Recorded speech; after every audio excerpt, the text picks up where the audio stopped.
Welcome to learn shorthand typing with Vikas sir. Students, हमने जो आपके लिए जो क्लास स्टार्ट की थी बेसिक टू हाई क्लास, उसमें आपका चैप्टर लास्ट जो क्लास थी हमारी चैप्टर 5 थी, थर्ड प्लेस के बोल हमने कर लिए थे। उसके बाद नेक्स्ट है आपका नेक्स्ट रूल है वेयर एंड आउटलाइन कंसिस्ट का यहाँ पे मीनिंग होता है कि आप continue where and outline consist of only on horizontal stroke, यानी कि हॉरिजॉन्टल स्ट्रोक में ही एक लाइन एक दूसरे से ज्वाइन होगी, कंसिस्टली लिखी जाएगी। And the first vowel is the third position vowel, the outline is written on the line, यानी कि जो हमारी जो लाइन अगर आपका थर्ड पोजिशन भी आ जाए तो ये लाइन पे ही रहेगा। जैसे कै और ई की, जैसे कै ई कै, यहाँ पे वो लगा सकते हो आप, कै ई कै किक कुक, कै यहाँ पे ऊ कै के सीधे डायरेक्ट इसको यहाँ पे पढ़ोगे आप कुक,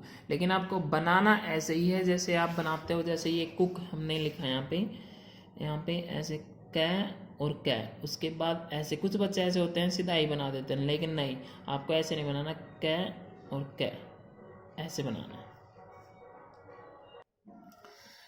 नेक्स्ट रूल आपका drop ING is drop the I vowel termination in the termination ING, यानी कि आई के साथ इसको एनजी को डिनोट कर देंगे। जैसे एनजी हमने लास्ट में आपको याद होगा तो ऐसे लिखा था एनजी, यानी कि अब ये आपका जो रूल है I vowel in the termination ING, I vowel को टर्मिनेट कर देंगे एनजी में। जैसे मेकिंग, ये आपका वर्ड बनेगा यहाँ पे, जैसे मेकिंग, यहाँ पे लीविंग ऐसे, उसके बाद यहाँ पे टेकिंग ऐसे करके ऐसे यूज़ करेंगे हम।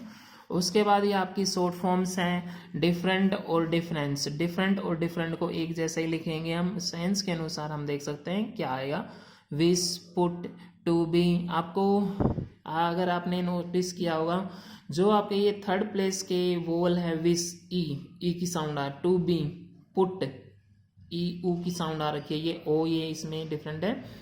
कैन हो गया आपका, गो हो गया, ओट हो गया, इन हो गया और इन एनी, ये शॉर्ट फॉर्म डेरिवेटिव्स है। डेरिवेटिव का यहाँ पे मीनिंग क्या होता है कि इन्हीं से ही कोई वर्ड बनता है, इनका बढ़ता हुआ क्रम। बी से बीइंग बन गया, डू से डूइंग, हैव से हैविंग, गो से गोइंग। ये आपका चैप्टर था थर्ड प्लेस वाला। और उसके बाद आप एक्सरसाइज सोल्व करोगे। और जो स्टूडेंट्स हमारे चैनल पे न्यू हैं आपको बिल्कुल स्टार्टिंग से ही वीडियो देखनी पड़ेगी, उसमें आपको समझ में आएगा कि क्या है क्या नहीं है, आपका शॉर्ट हैंड क्या होते हैं। बिल्कुल बारीकी से हमने आपको समझाने की कोशिश की है, इसलिए आप इसको अच्छे से बिल्कुल स्टार्टिंग से देखें और इसको फिर प्रैक्टिस करें। आपकी 10 एक्सरसाइज है, ऐसे कैसे रीड करनी है। जैसे यहाँ पे आपको पता है द, अब यहाँ पे हमें पता है कि ये थर्ड प्लेस आपका, कि भाई ये लाइन से थ्रू द लाइन है या बिलो द लाइन भी बोल सकते हो। बै सीधा डायरेक्ट इसको ई पढ़ोगे, ई यहाँ पे वोवल है ना आपका लाइट, बै ई बिल। और यहाँ पे आपका शॉर्ट फॉर्म है ओट, ये आपकी ओट टू बी। कुछ बच्चे ऐसे बोलते ओट बी नहीं होता, ओट टू बी, ओट यानी कि ये रखा आपका ought to be. Pay ed paid, if यहाँ पे वोवल है ई और फै, इफ वी, ओ दैम, फॉर द, वे ऊ डेवुड। आपको कहीं से भी आपको पीछे देखने की जरूरत नहीं है। कुछ स्टूडेंट होते हैं कि पीछे बार बार देखते रहते हैं, उनका टाइम काफ़ी वेस्ट होता है। आपको अपने दिमाग से करना है, पीछे कम से कम देखना है।